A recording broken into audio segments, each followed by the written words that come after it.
네, 안녕하세요. 시드니에 2019년도에 와서 지금까지 두 아이와 함께 살고 있는 50대 가장입니다. 네, 반갑습니다. 네. 네. 네, 저 같은 경우에는 한국에서 태어나서 한국에서 자랐는데 한국 문화에서 이제 자랐잖아요. 근데 제가 이렇게 제 삶을 되돌아보면 그러니까 경쟁이 되게 심하다 보니까 그 경쟁에서 이겨야 되고 그 다음에 다른 사람들과 항상 비교를 하다 보니까 경쟁에서 이기든 지든 그리고 그로 인해서 이제 금전적인 보상을 많이 받든 적게 받든 관계없이 항상 스트레스에 눌려 살았던 것 같아요. 그래서 이제 어느 순간인가 내 아이들도 이런 환경에서 자라고 다시 또 성장할 텐데 이게 과연 맞나라는 생각이 들어서 그에 대한 이제 하나의 돌파구로 유학을 선택하게 된 케이스입니다. 네, 이제 유학은 저는 이제 기본적으로 영어권을 생각했고요. 그 영어권이라고 하면 이렇게 딱히 선택지가 많지가 않잖아요. 그러니까 미국, 영국, 캐나다, 호주 이 정도인데 미국은 제가 이제 석사 과정을 하면서 이제 좀 있었고 그 다음에 이제 졸업하고 일도 좀 하느라고 젊은 시절에 좀 있었는데요. 이게 미국이 워낙 넓다 보니까 물론 이제 다 지역마다 다 다르긴 하겠지만 저 같은 경우에는 일단 학생으로서 돈이 별로 없었고 그러다 보니까 생활비를 굉장히 아껴 써야 됐고 그러다 보니까 좀 안 좋은 동네에서 좀 많이 살았던 것 같아요. 그러다 보니까 치안도 좋지가 않고 인종차별도 많고 그다음에 총기 사고도 심심치 않게 발생하고 하다 보니까 이게 정말 안전한 지역도 있지만 저 같은 경우는 개인적으로 미국에 대한 기억이 그다지 좋지가 않아요. 그래서 미국은 일단 선택지에서 배제를 했고요. 그 다음에 영국, 캐나다 같은 경우에는 제가 화창한 날씨를 굉장히 좋아합니다. 근데 흐리거나 눈이 많이 오거나 이런 날씨를 굉장히 싫어해요. 그래서 영국과 캐나다도 그다지 뭐 이렇게 고려를 애시당초에 하지 않았던 것 같아요. 그러다 보니까 이제 호주가 남게 되었는데 기본적으로 호주는 제가 뭐 제가 25살, 26살 그때 이제 와서 잠깐 생활을 했었는데 좋은 친구도 많이 만나고 기후도 너무 좋고 해서 뭐 호주로 가는 걸 결정하는 게 그다지 어렵지는 않았습니다. 그리고 개인적으로 호주가 굉장히 뭐 단점도 많지만 굉장히 장점이 많은 국가라고 생각을 해요.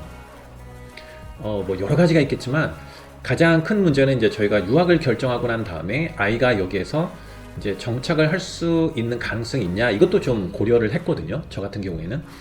근데 여기 그 전반적인 산업을 보면 이제 광대한 국토를 바탕으로 천연 자원 엄청 많죠. 그다음에 축산 산업이 굉장히 많이 발달해 있고, 그다음에 건설업, 금융, 교육, 관광, 그러니까 제조업 분야를 제외하고 거의 전반적으로 굉장히 높은 수준을 유지하고 있고, 아니면 성장하고 있는 그런 국가거든요.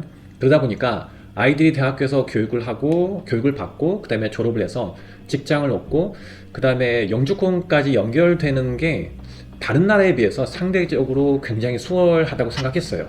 그러다 보니까 호주가 저한테는 뭐 괜찮은 선택지였던 것 같습니다.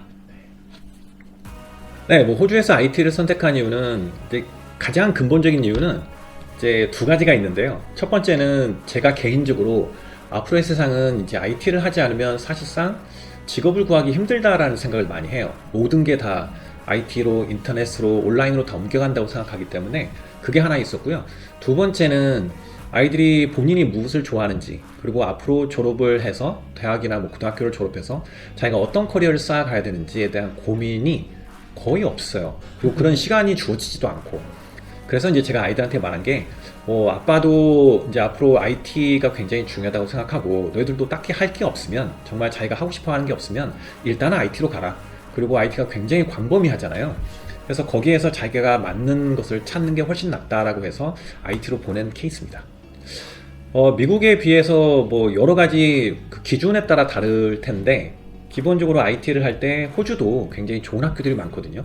특히 G8이라고 해서 세계적인 대학도 있고, 그리고 거기에서 공부를 하면 미국에서 하면 좋죠.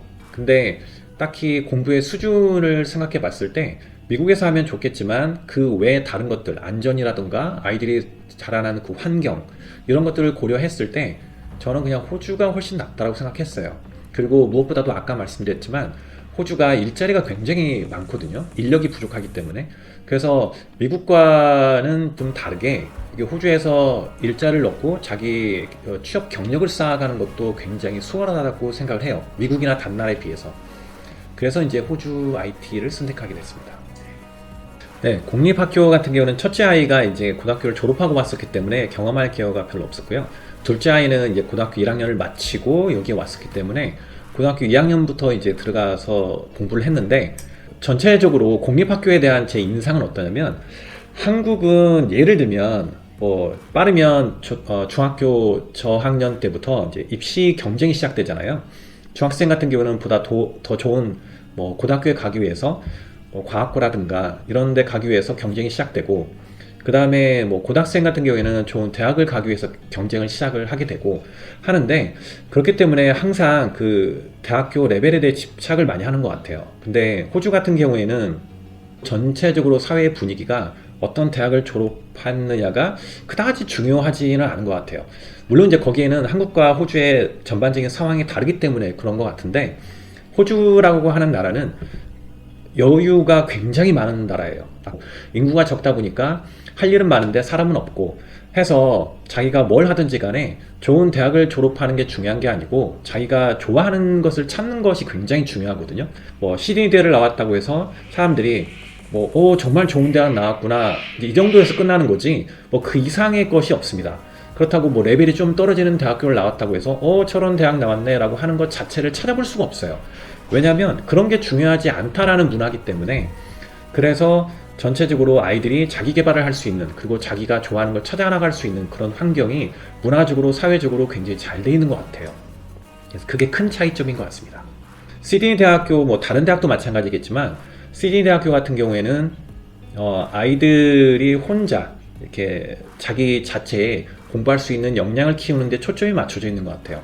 근데 호주에서는 사실상 교수님이나 렉처러가 그다지 많은 정보를 주지 않아요.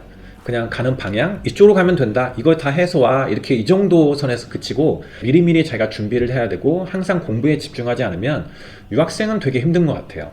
왜냐면 현지 학생들은 뭐 한 학기에 2과목을 들을 수도 있고 아니면 뭐 1과목을 들을 수도 있지만 유학생은 반드시 4과목을 들어야 되고 그 공부량이 과목마다 다 만만치가 않거든요. 읽어야 되는 분량도 되게 많고 그래서 그런 점이 좀 많이 차이가 있는 것 같아요. 한국에서는 마치 고등학교에서처럼 선생님이 다 일일이 알려주고 알려주지 않은 부분은 시험에 나오지도 않는 그런 경향이 강한 반면에 호주에서는 기본적으로 다 너희들이 해야 된다. 그 다음에 나는 그냥 길을 알려주는 사람일 뿐이다. 이런 개념이 상대적으로 강한 것 같아요. 네, 저 같은 경우는 이제 아이들을 호주로 유학시키려고 했을 때 고려했던 게 호주의 라이프 스타일이라든가 생활 수준, 자연 환경, 그 다음에 아이들이 졸업을 해서 직장을 잡을 수 있는지 그리고 그 직장을 잡았을 때 아이들이 이제 원한다면 영주권까지 연결될 수 있는지 이런 걸 고려해서 호주를 선택했었는데요. 만약에 이런 부분을 저와 같은 고민으로 이제 같은 고민을 가지고 계신 부모님이 유학을 결정을 하신다면 이제 한 가지 제가 조언드리고 싶은 게 조금 여유를 가지시는 게 좋은 것 같아요. 아이들 부모님 입장에서야 정말 여기에 유학을 보내면 드는 그 비용이 만만치 않거든요. 아마 한국에서도 다 계산을 하실 텐데 그 계산을 했던 것보다 더 듭니다. 사실 와서 보면. 그래서 그게 좀 이제 비용적인 면에서 이제 급하시잖아요, 부모님들이. 그리고 이렇게 비용을 들여서 이제 했고 학생 입장에서도 이게 언어적인 장벽이 굉장히 큽니다. 그래서 언어가 뭐 1, 2년 열심히 한다고 해서 이렇게 되는 게 아니잖아요. 그래서 언어적인 장벽 때문에 아이들에게 시간을 좀 줘야 되고 새로운 친구도 사귀어야 되고 또 문화도 다르고 환경도 다르기 때문에 거기에 적응하는 시간이 있고 거기에 내 사고와 방식을 행동 방식을 다 맞춰가는 시간이 주어져야 되는데 그런 게 아이도 조급하고 게다가 부모님도 조급해서 자꾸 뭐라고 하시면 이게 좀 좋지 않은 것 같아요. 그래서 아이가 이제 왔을 때 곧바로 대학에 들어가는 것보다는 실력이야 뭐 당연히 들어갈 실력이 된다 할지라도 어학연수도 좀 밟고 그 다음에 가능하면 파운데이션도 그런 것도 좀 거치고 해서 아이들에게 호주라고 하는 사회에 적응할 수 있는 시간을 주고 공부하는 방식을 좀 배운 다음에 그 다음에 대학교에 가서 다른 아이들과 경쟁을 하도록 만들면 그게 훨씬 저는 나중에 보면 잘한 결정이었다라고 생각을 하실 것 같아요.